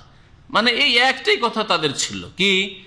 ইল্লা আন ক্বালু, যে তারা বলেছিল উকতুলুহু, ইব্রাহিমকে খুন করো, তো মারো তো, আও হাররিকুহু, অথবা একে পুড়িয়ে দাও, জ্বালিয়ে দাও, তো একে রাখা যাবে না, হয় মারো একে খুন করো, না হলে জ্বালাও একে, একে রাখা যাবে না। এই ছিল জবাব মুশরিক জাতির। যারা ভুল পথে থাকে তাদের দলিল, এই জন্য উলামায়ে কেরামরা বলেছেন 5 নম্বর দলিল। 5 নম্বর বুঝেন? 5 নম্বর বুঝেন না? কোরআন হাদিসের দলিল সম্পর্কে ফুকাহারা বলেছে যে ইসলামের দলিল হচ্ছে 4টি। প্রথম হচ্ছে কোরআন কারীম। ইসলামের দলিল, বিধিবিধানের দলিল খুঁজতে হবে কোথায়? আল কোরআনে। কোরআনে যদি না পান তো কোথায় খুঁজবেন? রাসূলুল্লাহ সাল্লাল্লাহু আলাইহি ওয়াসাল্লাম হাদিসে। এমন বিষয় যে বিষয়ে কোরআনে কোনো স্পষ্ট কিছু পাচ্ছেন না, রাসূলের হাদিসে স্পষ্ট পাচ্ছে না, তাহলে দিন তো অসম্পূর্ণ নয়, আছে কিছু। তাহলে দেখতে হবে যে উম্মতের উলামায়ে কেরামের এই ক্ষেত্রে কোনো ইজমা আছে কিনা। হ্যাঁ, তৃতীয় হচ্ছে ইজমা, আর চতুর্থ হচ্ছে কিয়াস। স্পষ্ট পাচ্ছি না, আর এর উপরে কোন রকমের ইজমা, ঐক্যমত পাচ্ছি না, জিনিসটা অস্পষ্ট। কোরআনেও পাচ্ছি না, হাদিসও পাচ্ছি না, আছে কিন্তু অস্পষ্ট। তাহলে এটাকে কেমন করে নেব? কেয়াস করতে হয়। কেয়াস মানে একটি বিষয়কে আর একটি বিষয়ের সাথে তুলনা, যদি সাদৃশ্যতা থাকে, তুলনা করে এই বিষয়ের হুকুমটি এখানে প্রয়োগ করা। যেমন নবী করিম সাল্লাল্লাহু আলাইহি ওয়াসাল্লাম বলেছেন যে 6টি জিনিসের শুধু সুদ আছে। এই কথা বলেননি যে 6টি জিনিস, কিন্তু 6টি জিনিসের নাম উল্লেখ করেছেন। হ্যাঁ, কি কি বলতে পারেন? আয-যাহাব, স্বর্ণ, ওয়াল ফিদ্দাতু বিল ফিদ্দা, চাঁদি রূপা, আর হ্যাঁ আশ-শাইর বিশ শাইর, আল বুররু বিল বুররে, হ্যাঁ আল মিলহু বিল মিল, লবণ, কিশমিশ, এগুলি উল্লেখ করেছে। তাহলে আজকালকার লোকেরা যদি বলে যে চাউলে ধানে সুদ নেই, 1 মণ ধান দিয়ে 1.5 মণ খাও, অসুবিধা নেই। 10 মণ কাউকে ধান দিলেন, ধার খাও, অভাবের সময় আর ফসল উঠবে, তখন আমাকে 20 মণ দিয়ে দিয়ে, তাহলে জায়েজ নাকি? জায়েজ? জি না, তার দলিল দেন। কোরআন আছে, হাদিস আছে? বলবো হাদিসে 6টা আছে, ধানের কথা নেই। রুজ আছে, কোথায় দেখাতে পারবেন? নেই। ইজমা উলামায়ে কেরামদের ঐক্যমত, তাও পাচ্ছি না। তখন 4 নম্বর খুঁজতে হবে, এর নাম কিয়াস। আর এটা হচ্ছে ইজমা। ইজমা মানে এই নয় যে আমরা মন গড়া ধরে নিচ্ছি মজাব মানা ফরজ, ইজমা হয়ে গেছে। কোথায় ইজমা হয়েছে? দেখাও দেখি যে কোথায় ইজমাটা হয়েছে। ইশার মজাবের একটা মানা ফরজ। তো কিছু ইজমার ক্ষেত্রে বিভ্রান্তকর এক শ্রেণীর আলেমরা, এটা একটা গুমরাহি তাদের। কিন্তু ইজমা আপন জায়গায় ঠিক আছে। যদি কোনো মাসলায় ঐক্যমত থাকে, যেমন আবু বকর সিদ্দিক রাদিয়াল্লাহু তাআলা প্রথম খলিফা, এর উপর সাহাবায়ে কেরামদের কি হয়েছে? ইজমা হয়েছে। যদি কেউ অস্বীকার করে আবু বকরের খেলাফতকে, যেমন শিয়া রাফেজিরা, তাহলে তারা গোমরাহ পথভ্রষ্ট। দাদা বুঝলেন? ওমর রাদিয়াল্লাহু খেলাফতের উপর সাহাবায়ে কেরামদের ইজমা হয়েছে, এগুলো ইজমা। কোরআন স্পষ্ট আছে আবু বকর ওমরের খেলাফতের কথা, রাসূলের হাদিস স্পষ্ট আছে, ইশারা ইঙ্গিত অবশ্যই আছে। হ্যাঁ, শুধু আইমাত মিন কুরাইশ না, নবী করিম সাল্লাল্লাহু আলাইহি ওয়াসাল্লাম নামাজ পড়াইতে বলেছেন, যাও আবু বকরকে নামাজ পড়াইতে বলো, যখন তিনি না থেকেছেন বা অসুস্থ থেকেছেন, শেষ সময় বলেন নাই? এইরকমই আরো দলিল আছে, এইরকম অনেকগুলি দলিল আছে। তার মধ্যে একজন মহিলা এসে, ইয়া রাসূলুল্লাহ, আপনাকে এসে যদি না পাই তো কাকে মাসলা জিজ্ঞেস করবো? কি বলেছিলেন? এতে আবু বকরের কাছে যে। তাহলে অস্পষ্ট দলিল আছে, কিন্তু সেগুলি যদি কেউ বড় না, যথেষ্ট নয় খেলাফতের জন্য, ইজমা আছে। কিন্তু এইরকম ইজমা দেখান যে 4 মাযহাবের একটা মানা ফরজ, এর ইজমা আছে দেখান দিই না, কখনো ইজমা হয়নি। সর্বযুগে কোরআন এবং হাদিস সরাসরি মান্যওয়ালা লোকেরা থেকেছে। কিয়াস, হ্যাঁ কিয়াস আছে। ইজমা কিয়াস অস্বীকার কোরআন হাদিসের আলেম করে না, কিন্তু বিদাতীরা ইজমা কিয়াসের অপব্যবহার করে, অপব্যাখ্যা করে। যেখানে ব্যবহার নেই তার ব্যবহার করে, আর যে ব্যাখ্যা সেই ব্যাখ্যা না করেও ভুল ব্যাখ্যা করে। বুঝলেন? কিয়াস এবারে এইরকম অনেক মাসলার ক্ষেত্রে হইতে পারে। কি বললাম? হ্যাঁ, যারা পথভ্রষ্ট তারা কোরআনেও দলিল পায় না, হাদিসেও দলিল পায় না। হ্যাঁ, আপনার সাথে তর্ক করে বা বহাস মোনাজারা করে অথবা যে কোনো এতে লেখালেখি করে, ইন্টারনেটের যুগে লিখছেন, কোরআনও দলিল পায় না, হাদিসও দলিল পায় না। আপনি গ্রামে গেলেন, বিদাতি এলাকায় গিয়ে আপনার সহি তৌহিদ সুন্নতের কথা যখন বলবেন, কোরআনেও দলিল নেই, তার আপনার কাছে দলিল কোরআন হাদিসের, হ্যাঁ ইজমাও নেই, কিয়াস নেই, তখন 5 নম্বরের দলিল আছে, মারামারি কর, মারতো একে রাখা যাবে না, গ্রামে ফিতনা সৃষ্টি করে দিল। হ্যাঁ, এইটা হচ্ছে বাতিলপন্থীদের দলিল। আল্লাহ কোরআনে কারীমে উল্লেখ করেছেন,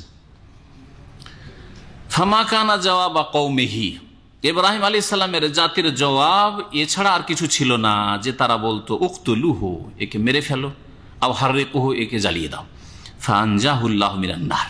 আর সত্যিকার অর্থে তারা করলো কি? আগুনে ফেলেও দিল, আগুন জেলে, বিশাল আগুন, সুবহানাল্লাহ, গর্ত খোদাই করে তাতে আগুন জ্বালিয়ে আগুনে ফেলেই দিল। ফালকাহু ফিল জাহিম, আগুনে ফেলে দিল। আল্লাহ পাক কি বললেন? কুলনা ইয়া নারু কুনি বারদা, হে আগুন ঠান্ডা হয়ে যাও, ওয়া সালামান আলা ইব্রাহিম, ইব্রাহিমের জন্য, ইব্রাহিমকে সহি সালামতে রাখো, ঠান্ডা হয়ে আবার তাকে ঠান্ডাতে মেরে দিও না। ফানজাহুল্লাহ মিনান, আল্লাহ পাক বলছেন যে আগুন থেকে আল্লাহ পাক তাকে রক্ষা করলেন, নাজাত দিলেন। ইন্না ফি যালিকা লাআয়াতিন লিকাওমিন ইউমিনুন, নিশ্চয়ই এই ঘটনাগুলিতে বহু শিক্ষার বিষয় রয়েছে, নিদর্শন রয়েছে লিকাউমি ইউমিনুন, কার জন্য? বিশ্বাসীদের জন্য। আগুনে ফেলা হলো, তারপরেও জ্বালাতে পারলো না, ইব্রাহিম আলাইহিস সালামকে আল্লাহ রক্ষা করে নিলেন। এটা দিয়ে একজন বিশ্বাসী মানুষ আল্লাহ পাকের কুদরত, হক এবং বাতিল, হক আর বাতিল যে দুটো জিনিস আছে, হককে ধরতে হবে যে কোনো অবস্থায়, প্রতিকূল অবস্থায় হককে আঁকড়ে ধরতে হবে না। প্রতিকূল অবস্থা, বাপ রাজি না, মা অসন্তুষ্ট, স্ত্রীকে রাজি করতে পারছি না, সেই জন্য আমি ইসলাম কবুল করব না, সেই জন্য আমি আসলে তাওহীদ আর সুন্নতে আসতে পারছি না, না, এগুলো অজুহাত চলবে না। এগুলো অজুহাত কে করবে? কমিন লোক করবে, মমিন করবে না। শিক্ষণীয় বিষয় কার জন্য? এই জন্য আল্লাহ বলছেন মমিনের জন্য, সবার জন্য শিক্ষণীয় বিষয় নেই। ইব্রাহিম আলাইহিস সালামের ঘটনায় শিক্ষা রয়েছে কার জন্য? লিকাউমি ইউমিনুন, বিশ্বাসী জাতির জন্য। ওয়াকালা, আর ইব্রাহিম আলাইহিস সালাম আরো বলেছিলেন, ইন্নামাত্তাখাযতুম মিন দুনিল্লাহি আওসানা, নিশ্চয়ই তোমরা আল্লাহকে বাদ দিয়ে প্রতিমা গুলিকে উপাস্য সাব্যস্ত করেছো। ইত্তাখাযা মানে ধরে নেওয়া। তোমরা আওসানা, এই আওসান প্রতিমাগুলিকে কি করেছো? উপাস্য সাব্যস্ত করেছো।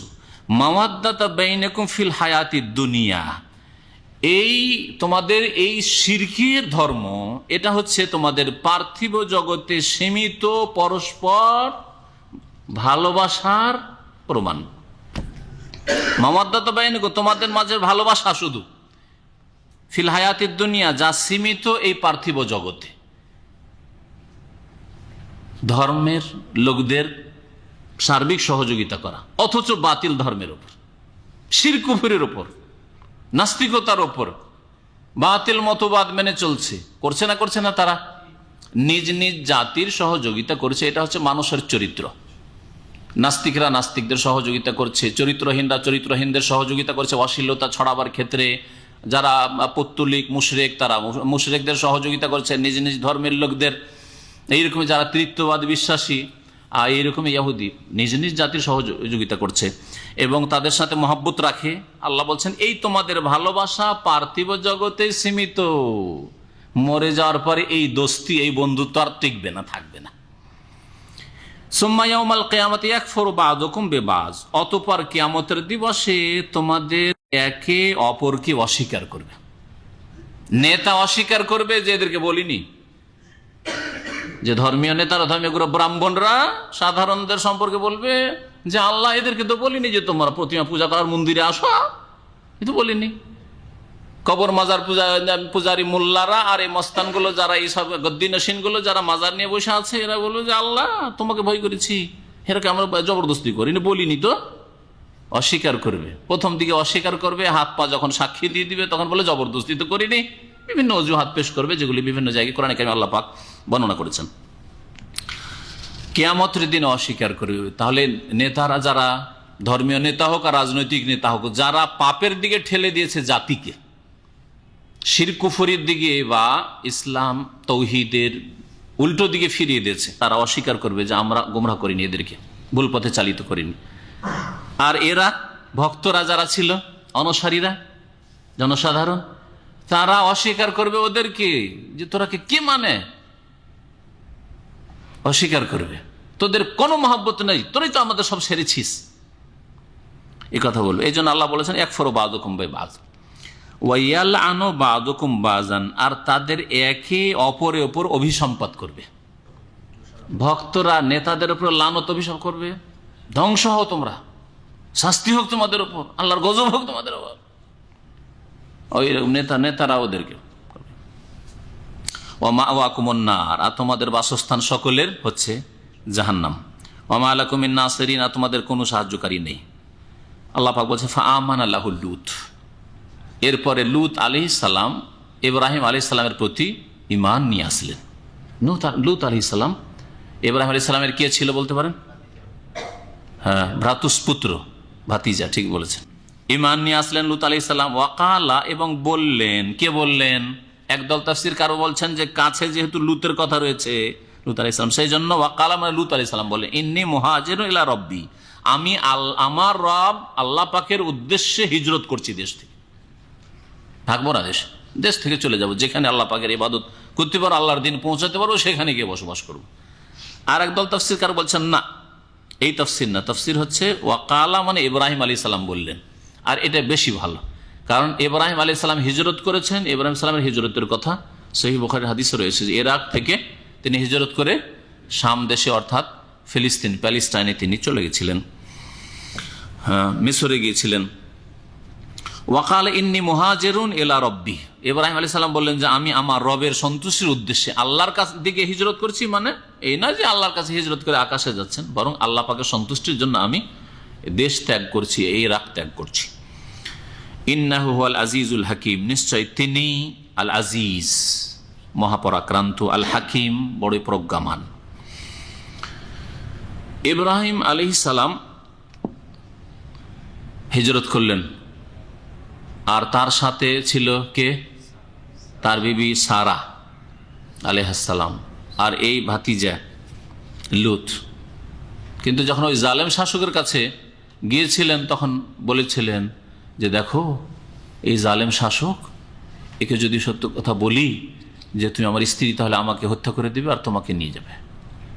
তো তুমি আমার সম্পর্কে জিজ্ঞেস করলে বলবে যে আমার ভাই, আর আমি বলবো যে এটা আমার বোন। কারণ এই জমিনে আমার ছাড়া আর তোমার ছাড়া কেউ মমিন নেই। আর ইন্নামাল মমিনুনা ইখওয়া, মমিনরা পরস্পর ভাই বোন। সুতরাং তুমি আমার দিনী বোন আর আমি তোমার দিনী ভাই। এখানে একটা প্রশ্ন জাগে, ওই প্রশ্ন উত্তর দেওয়ার জন্য। তো লূত আলাইহিস সালাম তো ছিলেন, তো কি করে তিনি বললেন যে আমার ছাড়া তোমার ছাড়া এই ভূমিতে আর কেউ মুমিন নেই? ঠিক না? প্রশ্ন জাগে। যদি এই প্রশ্ন সাধারণ মানুষের প্রয়োজন নাই, কিন্তু আপনাদের প্রশ্ন জাগতে পারে কোনো সময়, সেই জন্য এটা ক্লিয়ার করে দেওয়া ভালো।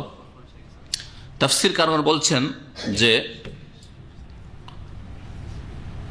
ইব্রাহিম আলাইহিস সালামের ওখানে বলার উদ্দেশ্য এই ছিল যে তোমার ছাড়া আমার ছাড়া এমন কোন জোড়া স্বামী স্ত্রী নেই যারা মুমিন হতে পারে। আর লূত আলাইহিস সালাম ব্যাচেলর ছিলেন, তার পরিবার ছিল না তখন।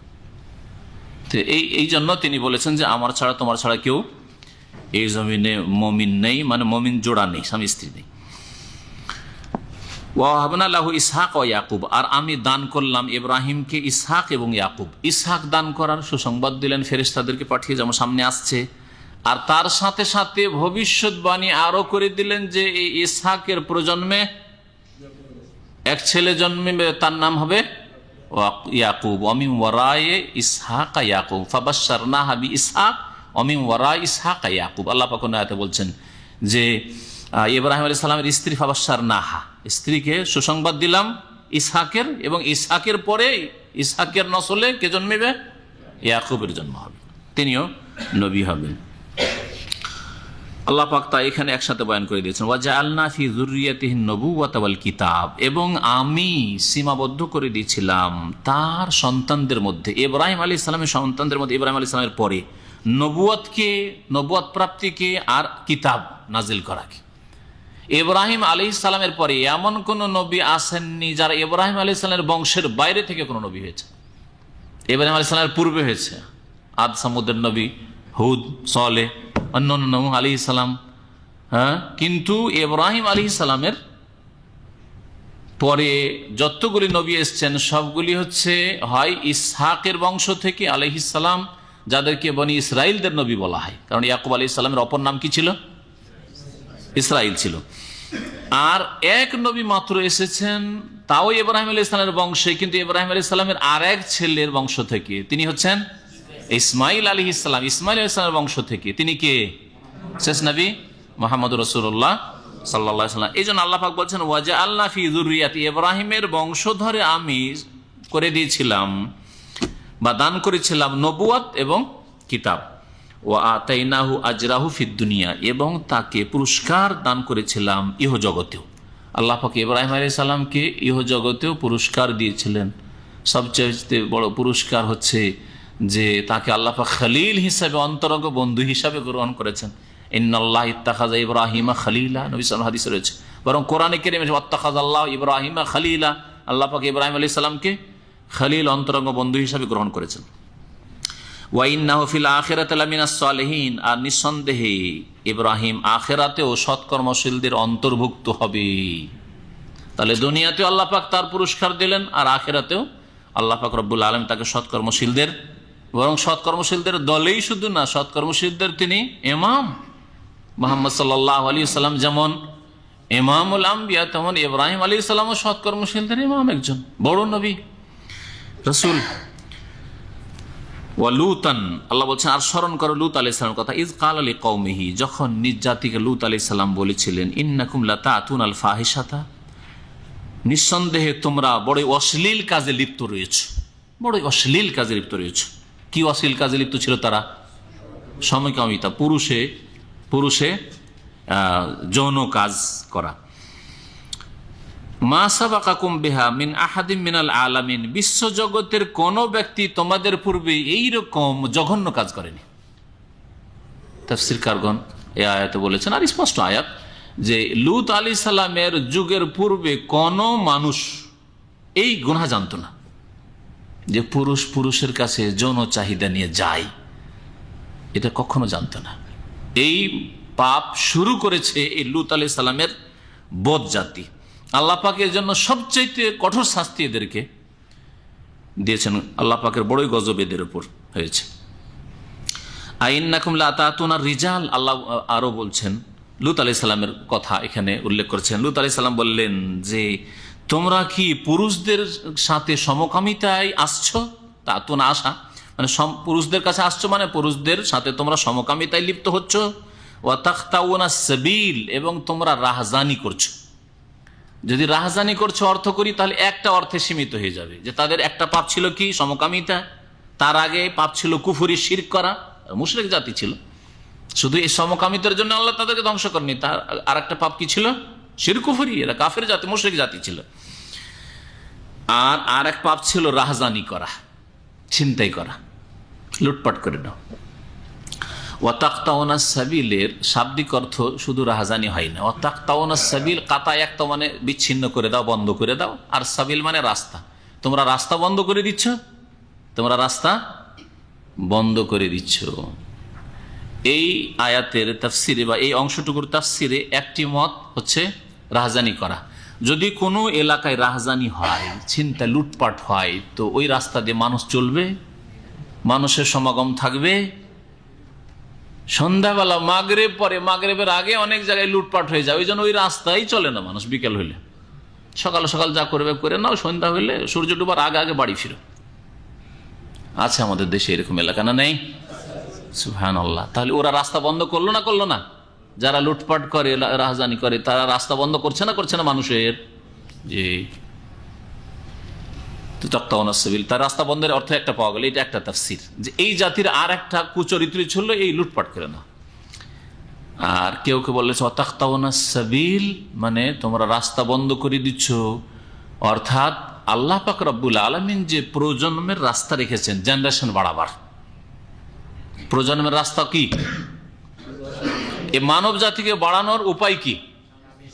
আরে পুরুষ বিয়ে করবে, তারপরে বৈধভাবে ছেলে মেয়ে জন্মাবে, এটা হচ্ছে সঠিক রাস্তা। আর একটা পশ্চিমাদের রাস্তা, যে লিভ টুগেদার করো, শুধু মিলামিশা হইলেই হইল। আল্লাহ পাকের এমন গজব এই হারাম পদ্ধতির ওপর আছে, এই জন্য পশ্চিমা দেশগুলিতে জেনারেশন বাড়ছেই না, যার ফলে এরা ওই সব দেশ, অন্য দেশগুলি থেকে গ্রিন কার্ডের ব্যবস্থা রেখেছে। আসো আমাদের দেশে আসো, নাহলে আমাদের দেশে আবাদ হবে না। কারণ ওই সব দেশে আল্লাহ পাকের এই গজব রয়েছে। অধিকাংশ লোক বিবাহ করতে চায় না, জেনা করে কাজটা সেরে নিচ্ছে। তাহলে প্রজন্ম কি করে বাড়বে? প্রজন্ম বাড়ছে না। আর এইসব হারাম বাচ্চাতে বরকতি বা কি করে হবে? সুতরাং দেশের শিক্ষিত লোকও পাওয়া যাচ্ছে না। তখন এরা বিভিন্ন দেশের শিক্ষিত লোকগুলিকে টানছে, অশিক্ষিতকে দেবে না। আপনারা যান, আপনাকে গ্রিন কার্ড দেবে না। আপনারা যান, আপনার জন্য কোনো চান্স নেই। কিন্তু একজন ডাক্তার যাক, একজন ইঞ্জিনিয়ার যাক, একজন সায়েন্টিস্ট যাক, ওয়েলকাম, তোমার প্রয়োজন আছে, আসো, করছে না? কানাডা সম্পর্কে কোন এক ভাই বলছেন যে ওই দেশে যদি নাগরিকত্ব না দেয় বিদেশি লোকদেরকে, তো দেশ কিছুদিনের মধ্যে শূন্য হয়ে যাবে, এমন অবস্থা। কারণ মানুষ বিয়ে করতে চায় না, মানুষ বাচ্চা জন্মাতে চাইছে না, জেনা করি, ওই লিভ টুগেদার করে মনে করছে যে চলছে। তাহলে ওই দেশে তো 50 বছরের মধ্যে সাফ হয়ে যাবে, কিছু থাকবে না। যদি ওইসব দেশে এইসব লোকেরা যারা যাচ্ছে আর যাওয়ার হিড়িক পড়ে গেছে, মনে করছে যে এই স্বর্গে জান্নাতে যাচ্ছে। কিন্তু কোন জান্নাতে যাচ্ছে? এই দাজ্জালে জান্নাত না হয়। জি, যারা পশ্চিমা দেশে যাচ্ছে, আমাকে খুব আশঙ্কা লাগছে সব দাজ্জালে জান্নাত না হয়। কারণ কোন যুগে যে অশান্তি চলে আসে, স্পেনের মতো অবস্থা না হয়।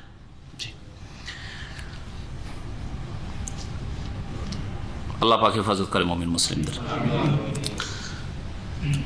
রাস্তা বন্ধ করে দেওয়া মানে তোমরা প্রজন্মের রাস্তা বন্ধ করে দিচ্ছ। তো পৃথিবীতে মানুষ জন্মাবে কি করে? তোমরা পুরুষে পুরুষে সমকামিতা করবে, তো ছেলে মেয়ে তারা জন্মাবে না। বিয়েই করতে চাইছিল না এরা, বিয়ে করে করবো যেখানে প্রয়োজন নাই, দায়িত্ব কেন নেব?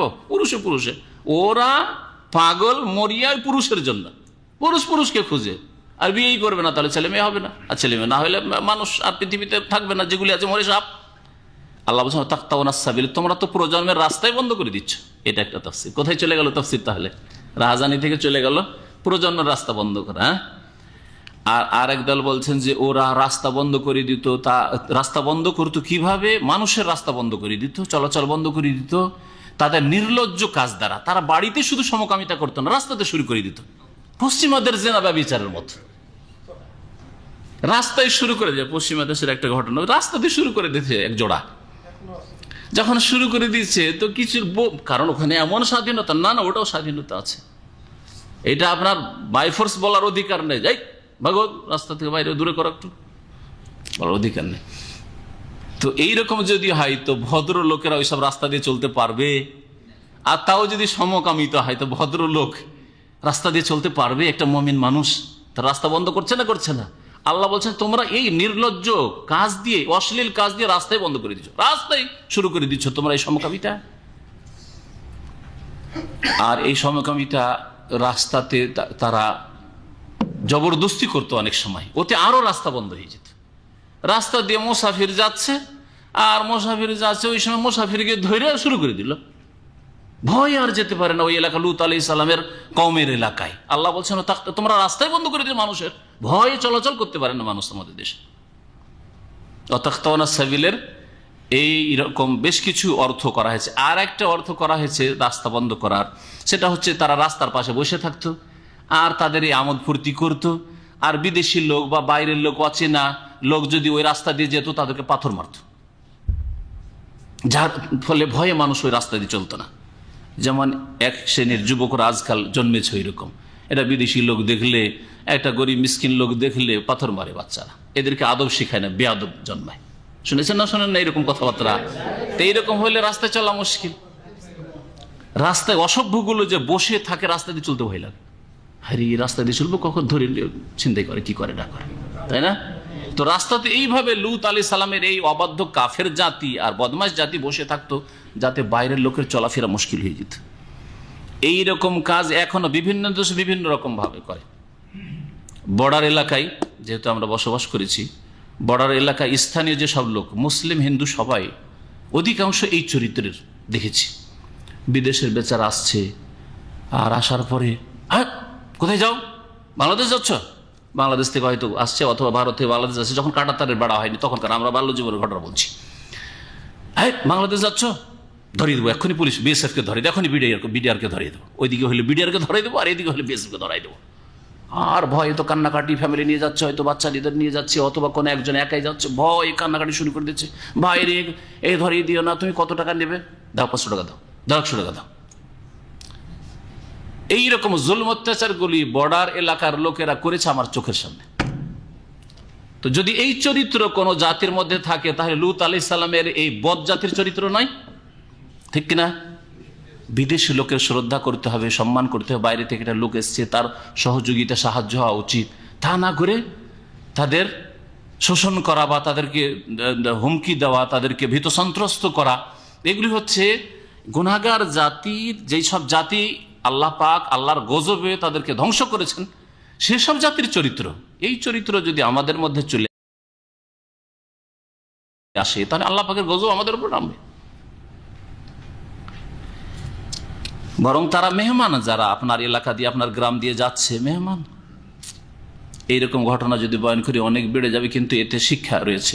মাগরিবের পরে এক ভাই তার ফ্যামিলি নিয়ে যাচ্ছে গ্রাম দিয়ে, কারণ গ্রাম দিয়ে অনেক সময় হাঁটতে হতো, গ্রামেগঞ্জে তখন রাস্তাঘাট অত ভালো ছিল না, বাস টাস ছিল না, হেঁটে যাচ্ছে, রাতের অন্ধকারে ভয় দেখাচ্ছে গ্রামের লোকেরা, ফ্যামিলি নিয়ে আসে, আর সে হাঁটছে, এক গ্রাম 2-4টা গ্রাম পার হয়ে আরেক গ্রামে যাবে, হয়তো অন্ধকার হয়ে গেছে, আর সেই সময় যদি ভীত সন্ত্রস্ত করে, তাহলে এই রাস্তা বন্ধ করলো না?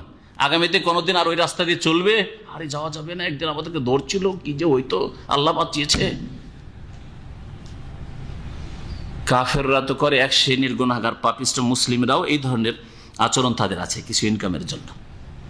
এলাকার মাস্তান, এলাকার সব চাঁদাবাজ, শয়তান, এরা এইসব কাজগুলি করে। আল্লাহ পাক তারপরে বলছেন ওয়া তাতুনা ফি নাদিকুমুল মুনকার, এবং তোমাদের মজলিসে, নাদি মানে হচ্ছে মজলিস, অনুষ্ঠান, তোমাদের মজলিসে তোমরা অন্যায় কাজ করে থাকো, অন্যায় কাজে লিপ্ত হয়ে থাকো। এটা আবার কি ছিল? বিভিন্ন মত পোষণ করেছেন তাফসীরকারগণ। তার মধ্যে একটি হচ্ছে যে তারা মজলিস, ভরা মজলিসকে সমকামিতা করত, লুকিয়ে না, ভরা মজলিসে। যারা গণধর্ষণ করে তাদের মধ্যে এই চরিত্র আছে না নেই? এক তো জেনা, আর তারপরে 2-4-5 জন মিলে বন্ধু সব। তাতুনা ফি নাদিকুমুল মুনকার, তোমাদের মজলিসে, ভরা মজলিসে তোমরা লোকের সামনে তোমরা অশ্লীল কাজ করো, নোংরামি কাজ করো। আল্লাহ পাক গজবে ধ্বংস করেছেন তার এইসব জাতিকে। তাহলে এই চরিত্র যদি কোনো জাতির মধ্যে থাকে, ধর্ষণকারী লোকেরা থাকে, জেনাকারী লোকেরা থাকে, জালেম লোকেরা থাকে, তাহলে তাদেরকে আল্লাহ পাক ওইভাবে ধ্বংস করবেন। আর কেউ কেউ বলেছেন যে তাদের আর একটা বদ অভ্যাস ছিল, তারা মজলিসে বসে নিজের বায়ু ছাড়তো জোরে, আর হ্যাঁ হ্যাঁ হ্যাঁ করে হাসত। কিছু মূর্খ জাতির এইরকম চরিত্র আছে, জানি না আপনারা দেখেছেন কিনা, কিন্তু আমি ছোটকালও খুব না, তখন যৌবনে চলে এসেছিলাম, বরযাত্রী এসছে। আর এই বরযাত্রী হিন্দুদের বরযাত্রী, মুসলমানদের ইসলামে বরযাত্রী নেই। তো এই বরযাত্রী এসে এইরকম হাওয়া ছাড়ছে আর হ্যাঁ হ্যাঁ করে হাসছে। একজন ছাড়ছে, বাকিগুলো হাসছে, আর একজন ছাড়ছে ওই দিক থেকে, বাকিগুলো হাসছে, ওই দিক থেকে আর একজন ছাড়ছে, আর বাকিগুলো হাসছে। মুসলিমদের বরযাত্রী এগুলি, কত বেয়াদবেরা মজলিসে। তো এই চরিত্রগুলি হচ্ছে মজলিসে প্রকাশ্য খারাপ নোংরা কাজ করা। এইরকম মজলিসে যে কোনো নোংরা কাজ হতে পারে। এই আয়াতের অন্তর্ভুক্ত হচ্ছে জুয়া খেলা। মজলিসে মুনকার কাজ করা হচ্ছে জুয়া খেলা। যেই মজলিসে জুয়া খেলা হয়, হ্যাঁ, ধোঁকাবাজির কাজ হয়, এইসব মজলিসে আল্লাহ পাকের আযাব গজব রয়েছে। ফামা কানা জওয়াবা কওমিহি, লূত আলাইহিস সালামের জাতির আর কি জবাব থাকবে? আর কিছু বলতে পারবে? কি বলতো? ইল্লান কালু, শুধু এই কথা বলে তাদের জবাব ছিল, এতেনা বিআযাবিল্লাহ, লূত তুমি খুব সাধু সেজে গেছো, তুমি ভালো মানুষ, তাহলে আল্লাহ পাকের আযাব কোথায় আছে নিয়ে আসো।